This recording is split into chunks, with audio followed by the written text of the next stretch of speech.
Hey guys, welcome back to the Executive Edge podcast. I'm Shannon Bond, CEO of Executive Health Systems, and we have Dr. Andy Schillinger back with us. He's the Director of Rehabilitation at Miskawan Health Clinic in Thailand. Welcome back, Andy. Nice to be here again. It's a pleasure to have you back.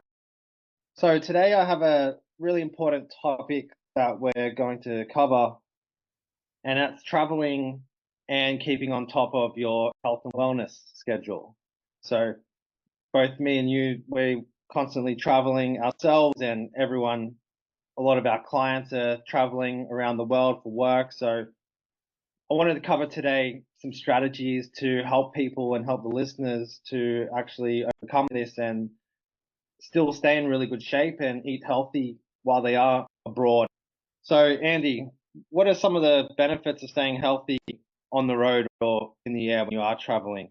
Yeah, so first of all, I must say it's a little bit a difference if you travel for holiday or if you are travel for business. There we have a little bit of difference, how we can plan it, how much time we have. A lot of our clients, they have to travel for business, and that means mostly a lot of stress. So if you try to do everything good health-wise, let's talk about sleep, nutrition, exercise, then it's much easier to handle this kind of stress, having business meetings and staying healthy. What we see many times is that people have these stressful trips, not looking after their health, and then they come back and they are getting sick because their immune system is going down. Traveling means a lot of stress. Meetings are a lot of stress, time difference. So many things come together. And if you don't work against it, you have a big chance of getting sick. Yeah, really well said. And I like how you make the difference between traveling for holiday and traveling for business as well. Because when we travel for holiday, it's more of a relaxing time, and we can kind of cut back on the diet a little bit if we are on a holiday, we want to enjoy it. But for business, especially for execs and business professionals who are traveling every week, every 2 weeks, whatever it is, I think it's really interesting how you touched on how it can actually bring the immune system down. And a lot of people probably do wonder why they always getting sick when they come back from a big trip like that. And that was really interesting how you brought that up. I think what we also see now is in our clinics, we see a lot of businessmen coming here for business trips for a few days. And then they contact us and ask directly, oh, can you give me some IV treatments? Because I know my body will struggle after. Yeah, if I'm on a holiday, I can plan everything also by myself. If I'm on business trips, I have the meeting. I have the dinner meetings where I have to eat. Mostly I have to drink. So many things are coming together. Interesting. And with the IV drips, have you found that that's been really beneficial for preventing catching the flu or coming home sick? We see this a lot from our clients, and you can support your immune system, you can work against the jet lag, and that's also one reason why we open now another clinic in a big hotel here, Sukhothai Hotel in Bangkok, because many of the patients of the clients, people who are staying in the hotel, ask the hotel management, hey, why don't you offer something like this? Yeah, and it's a really good idea. I think more hotels should and hospitals should offer these types of services. Maybe even they should offer it on the plane as well. Well, actually, why not directly get the jet lag IV drip? Yeah. And yeah, so that makes a big difference. It starts already with the planning. When I go on a holiday, I can normally decide where I go, which hotel I choose. My wife normally the first click she has is how does the gym look? Yes, Do yes. they have a nice gym? Very important. And what I found with a lot of my clients and how I kind of operate is, say one of my clients flies from, say, Sydney to LA or whatever it is, they'll take a video of the hotel gym once they get there. and I'll update their training program based on the equipment that they have access to. So no matter where they are in the world, they know exactly what workouts they should be doing with the equipment they have available, even if that's body weight workouts in the hotel room or if it's in the gym, because some hotels have really good gyms, some hotels have terrible gyms. So it all depends. Absolutely. Absolutely, Ishan. And you know, that's also nowadays, it's not a problem anymore to stay in touch with your health coach. But what we hear both, I think, the most is, oh, I was on holiday or I was on a trip, so I could not eat healthy, I could not do my exercises. But at the end, most of them are excuses. Yeah, I agree. And just touching on that as well, with the accommodating for your workouts, no matter what equipment you have access to. Also, preparation with your nutrition as well is very important, because what happens a lot, and what I hear a lot as well, the execs that I talk to all throughout the week, is they get to their destination for their business event or the trip or whatever it is, and the diet kind of goes out the window because they don't have access to their regular place where they buy their food. So a good way that I've found I help our clients as well to mitigate this is to do a little bit of research before you actually catch the flight. So have a look at restaurants in the area that you would want to go to or visit, or that you've heard are really nice, and have a look at the menu and decide before you go what's going to be the healthiest, what's going to have the best option. And a lot of time, my clients actually send me the menu of the restaurant they want to go to, and I'll let them know, say, choose this option or this option will be best to stick to your plan and not go off too much and not derail everything too much as well. That's a very important point, you know, and of course, you know, at the end, at the buffet, you can always choose what you want to have, which we see in most hotels for breakfast. And when I worked in Freiburg in Bundesliga, I had a discussion with the coach, and he said, Andy, I want you to educate them that they can make the right decision. And this is, we always have to make the right decision. And when you sit in a restaurant, most restaurants, it's no problem to say, oh, could I have the salmon from this menu? But could I also have the vegetables from this menu and maybe the rice from this and my own menu, you know? Also, well, another factor to consider as well when traveling is, obviously we can't bring the 20-kilo kettlebell on the flight with us, or we could, but you'd be paying a lot of extra baggage. Even making sure that you pack comfortable gym clothes when you do go on a business trip. Yes. That will give Yes. more motivation to actually get down, go to the gym and go for that walk or run or whatever it is. But bring the resistance bands as well. So even if you have no access to a gym, there's a million workouts you can do with just a resistance band alone. I was a personal trainer for 15 years. Now I work online with execs around the world. But I've always said, give me 1 square meter, and if I really wanted to, I could make you vomit in 60 seconds. So there's no excuse to not train hard. You know, normally it's possible in the morning, maybe to get up half an hour earlier. You have to have your fitness clothes, your sport shoes, but then go for a walk. And it's nice. You go around the hotel, you see already how is the area, and you just go for a walk to increase your metabolism before the breakfast. And like you said, elastic bands. You can put it always in the suitcase. But even if you don't have an elastic band, yeah, when there was COVID time, I made some videos, posted on my Instagram, my Facebook, using your suitcase. Yeah, Yeah, I used the suitcase, made some exercises, or you take just some water bottles. yeah. Yeah. Of course, it's not heavy, but you can still do some exercise. It's about moving and just staying active. Getting the blood flowing. And you have stairs in the hotel. Yes. Use the stairs. You can also say, oh, 15 minutes in the morning, I just go up and down the stairs. Ooh, yeah. Yeah, that's enough to get anyone's heart racing. That's a really hard workout and really effective as well. It's always about being active, being motivated.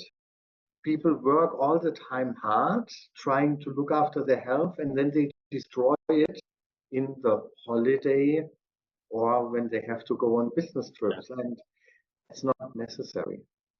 I was talking to an executive recently, and he has a personal trainer when he's in his home city, but he travels a lot for work. So when he's back home, he's good. He's with his personal trainer and he's training. But when he goes on the plane and he flies to different countries around the world for business, everything kind of goes out the window, and it's just that revolving door of get a little bit of results when you're at home, and then you travel and you come back and you're right where you started. So at the end of the year or two has passed, nothing's really changed. They're kind of just maintaining, if not going backwards, and they're putting all this work in, all this effort to train when they are home, but then they come back and it's just kind of cancels itself out. So it's extremely important to stay on top of these things when we are traveling. And touching on that, I think another really powerful way to stay on track while traveling is to actually schedule in and allocate time for working out or some sort of cardio. So if you put that in your schedule, you block it out in your day, you actually know that you have time for it, and you're more likely to go down if you physically put it in your calendar and your schedule as well. Yeah. And again, when we come for a holiday, normal holiday, like I said, my wife always looks if there is a gym, and it doesn't matter what we did the day before or the night before. The next morning we get up, and before we go to breakfast, we go to the gym. And we do some kind of cardio, some weight training, body weight training, normally just 45 minutes. And then we have done it, it's done. And then we can do our holiday activities or go to the pool, whatever. But it's done. First thing.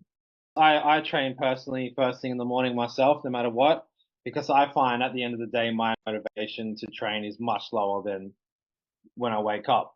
And I'm not saying that I wake up and get excited for the gym every day, because it's at the end of the day it is exercise and it's good for you, but it's hard to build the discipline. And that comes with just showing up over time. Motivation is only there when we're already doing good. Motivation is never there when we actually need it, and that discipline is what will actually build the motivation and help get the results. And of course, so if you work out, then it's also much easier to look after your nutrition. You don't want to ruin your workout. So normally you will not do workout and then go to breakfast and eat something very unhealthy. I need my protein, I need my carbs, do it in a good way.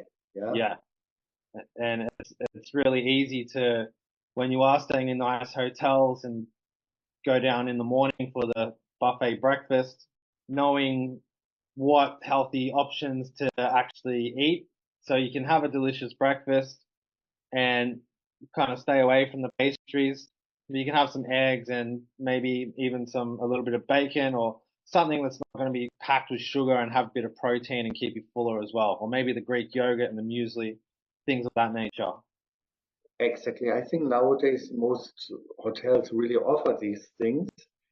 And so it's quite easy, but you have to make the right choice. And that also needs, of course, the education, the knowledge, which is our part, educate the people. But then also it's about the discipline.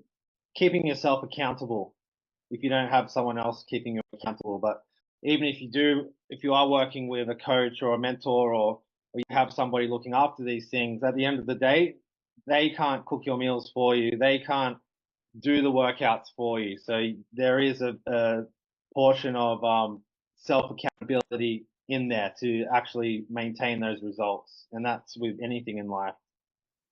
I think a very important point always with traveling is the sleep. Yes. Sleeping is a very important point. You have a different bed, you have different time zone most of the time, and then it's a different pillow. So many things come together. Then, of course, maybe for business, you have to stay out long for dinner events. If you are on a holiday, maybe you go out partying and then still looking that you get enough sleep. That's a very important point. Yeah, and especially after a long flight, I've found myself, I'm not sure if anyone else can relate, but it's actually harder for me to sleep when I'm jet lagged. And I find it, especially when you're in the new time zone as well, you're in a different country and you have to wake up early to go to an event or a meeting, and it's actually, midnight at your local time. So adjusting to the sleeping patterns can be extremely beneficial. What strategies, Dr. Andy, would you give to somebody who does struggle to sleep in, say, hotel gyms and they're not used to their pillow and they're jet lagged and things of that nature? Yeah, I just came back on Tuesday from my holiday in Germany. I was for 2 weeks in Germany. Also there stayed in different locations. And what is for me always a very important point is I need it really dark to sleep. And in many hotel rooms, you see they have these small lights, like is it from the fire alarm system or is it from the TV? And this is very bad for your sleep. It disturbs your sleep. So I always try to take something to cover it, that it's not Like a sleeping eye shining mask anymore. thing. Yeah. Yeah. And so I think it's very important to make it dark, look that there's no light, then the temperature is very important. Where is the air condition? Is it maybe blowing directly to the bed, into your direction? And when we have a bad sleep, the motivation to train the next day is very low. The motivation to stick to a healthy eating plan is super low. So when anyone comes on board and works with me, 99% of the time, the first thing that we look at is their sleep. Because without the good sleep, everything else kind of just falls apart. Our body recovers the most when we sleep. That's really our recover time for the body, but also for the brain, which Yes. is a very important. The whole nerve system is recovering when we sleep. So we need this. And I'm not a big fan of sleeping pills.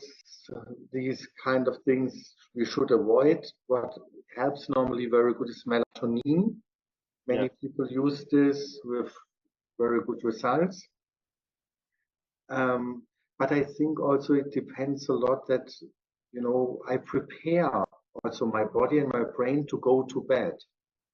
Yeah, that I say, okay, now I switch off the TV. I don't use my mobile phone anymore.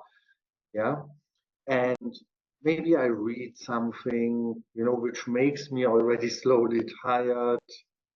Yeah, Calm your brain down a bit before you fall asleep, before you go to bed. absolutely, absolutely. Yeah, this is very important. So, and then the same when we come back. I'm in this situation. I came back now on Tuesday, went straight to work from the airport directly to work. And Oh, so, not easy. The first thing I said, okay, look, eat healthy, stay healthy.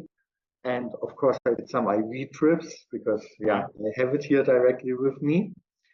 And I worked out. Yeah, I yeah. worked out.